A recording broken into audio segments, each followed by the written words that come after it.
तैयारी क्या माना जा सकता? कुछ नहीं, हम जनता दल में नहीं हैं। इनका नाम विजेंद्र यादव है। फिलहाल नीतीश कुमार की कैबिनेट में बिजली मंत्री हैं। सुबह जेडीयू की बैठक में पहुंचे तो पत्रकारों से कह दिया कि वो पार्टी में ही नहीं है और बाद में सफाई दी कि मजाक कर रहा था। तैयारी क्या माना जा सकता? कुछ नहीं, हम जनता दल में नहीं हैं।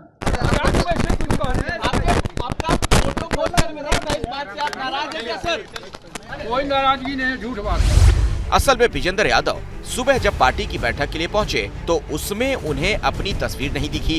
कहा जा रहा है कि इसी बात को लेकर वो नाराज हो गए। खबर मीडिया में फैली तो पार्टी के नेता मनाने पहुंचे।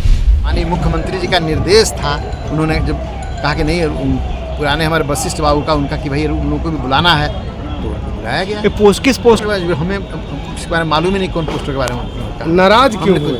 कहाँ नाराजगी था, हम तो जब वहीं खड़े हैं, कहाँ हमका नाराजगी देख रहे हैं। तो मेरे साथ गए, आराम से जाकर के बैठे वहाँ।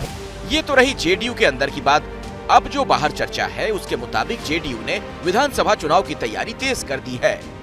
पटना में आज पार्टी के प्रदेश भर के नेताओं और विधानसभा प्रभारियों की मीटिंग बुलाई गई, जिसमें चुनाव की तैयारियों पर चर्चा हुई। राजनीतिक गलियारों में चर्चा है कि जल्द चुनाव हो सकते हैं। समय पूर्व बिहार विधानसभा के चुनाव हो सकते हैं, क्योंकि 4 सीटों पर जो उपचुनाव होना था उसके भी तिथि की घोषणा नहीं की जा रही है। जिस तरह से सरकार में बेचैनी है, सरकार ताबड़तोड़ शिलान्यास और उद्घाटन और इसका कर रही है तमाशा। हालांकि सत्ता पक्ष की ओर से कहा यही जा रहा है कि चुनाव समय से यानी अगले साल नवंबर में ही होंगे।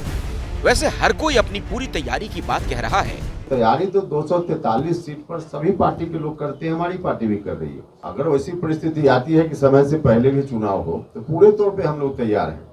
चुनाव में कभी भी चुनाव हो, हर तरह से हम लोग तैयार हैं। 243 पर हमारी तैयारी है और हम सब कार्यकर्ताओं को कह रहे हैं कि सब सीटों पर आप तैयार रहिए। इसलिए तैयार रहिए कि आपको लड़ाई तो लड़नी है सारे सीटों पर। आप जितना सीट पर हम लड़ेगा उसके अलावा भी सारे सीटों पर आपको लड़ना है, इसलिए तैयारी हम लोग सब सीटों पर कर रहे हैं। बिहार में जल्द चुनाव की चर्चा पिछले कई महीनों से हो रही है।